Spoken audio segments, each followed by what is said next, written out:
اب میں اگلے شریک مقابلہ نوجوان محمد علی کو دعوت دوں گا جن کا تعلق منہاج یونیورسٹی لاہور سے ہے. محمد علی.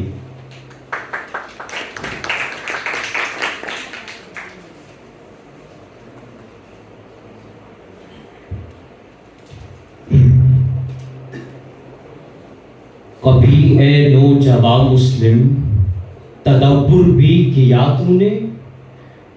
کبھی اے نوجوان مسلم تدبر بھی کیا تو نے؟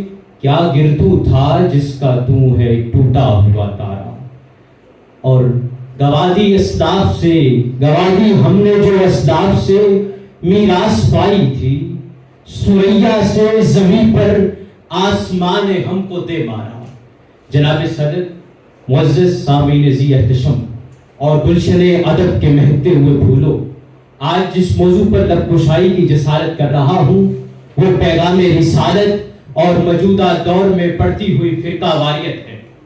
جناب والا، حضرت انسان کو بارگاہ یزداں سے ملنے والی ہدایت ازلی کا مقصد فلاح دارین ہے، جس کی تنفیذ و تعمیر اور تکمیل اس نے انوار رسالت سے پھوٹنے والی کرنوں سے کی.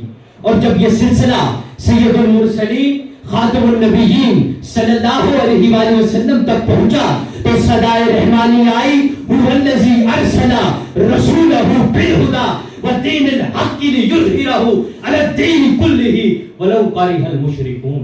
رب ذوالجلال نے اپنے رسول معظم کو دین حق اور ہدایت دین مابوس کے ساتھ مبعوث فرمایا تاکہ تمام ادیان باطلہ پر غالب آ جائے، اگرچہ یہ بات مشرکین کو ناگوار گزرے. حاضرین محترم، اسی بارگاہ محضر ہدایت سے اس دین اسلام کو تمام ادیان پر غالب اور فتح کرنے کے ساتھ اس کی حکمرانی اور غلبے کا راز سمجھایا گیا ہے کہ اگر امت محمدی اپنا عروج، کمال، روب، دبدبہ، وقار، آن اور شان کو قائم اور دائم رکھنا چاہتی ہے تو پھر یہی امت اتفاق اور اتحاد میں یکجا ہو جائے، پھر یہی امت واحد بن جائے، اور پھر ارشاد باری تعالیٰ قیامت تک ملت اسلامیہ کی عروق ایمان میں روح ایمان پھونک رہا ہے. وَاعْتَصِمُوا بِحَبْلِ اللَّهِ جَمِيعًا وَلَا تَفَرَّقُوا. اے ملت اسلامیہ کے نوجوانوں، اللہ نے فرمایا کہ اللہ کی رسی کو مضبوطی سے پکڑ لو اور فرقوں میں تقسیم نہ ہو جاؤ. پیغام رسالت مآب ہمیں یوں یکجا ہونے کا پیغام دیتا ہے کہ ایک مومن دوسرے مومن کے لیے ایک امانت کی طرح ہے جس کا ایک حصہ دوسرے حصے کو مضبوط کرتا ہے.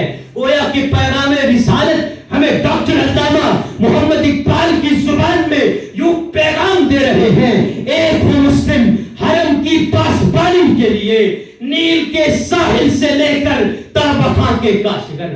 جناب والا، یہی اتفاق و اتحاد و یکسوئی کا پیغام ہی پیغام رسالت ہے، جس پر عمل پیرا ہو کر ہمارے اکابر و اسلاف نے کارگاہ زیست کی زمام کار کو اپنے ہاتھوں میں لیا اور پھر ہر میدان علم و تحقیق میں سرخیل و ذہین بنے رہے.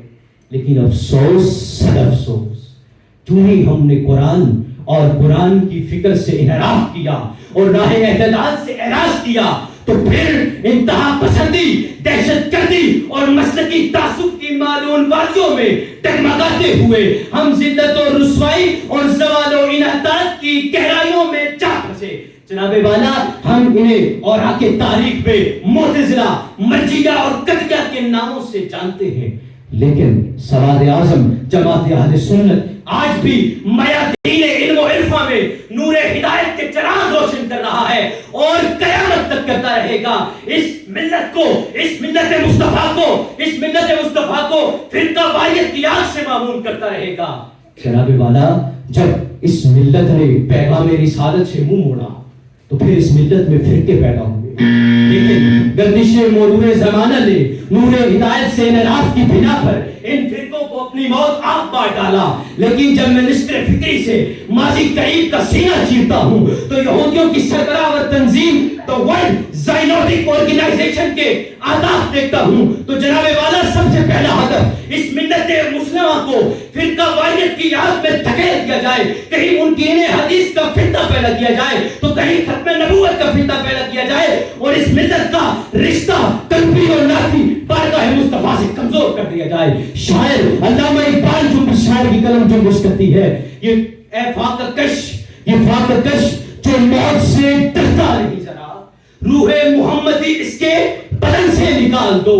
فکر عرب کو دیکھ کر فرنگی تخیلات اسلام کو اجاز و یمن سے نکال دو. اور افغانیوں کی غیرتیں دیتا ہے یہ علاج کہ ملا کو ان کے جوڑے دمن سے نکال دو, کہ ملا کو ان کے جوڑے دمن سے نکال دو.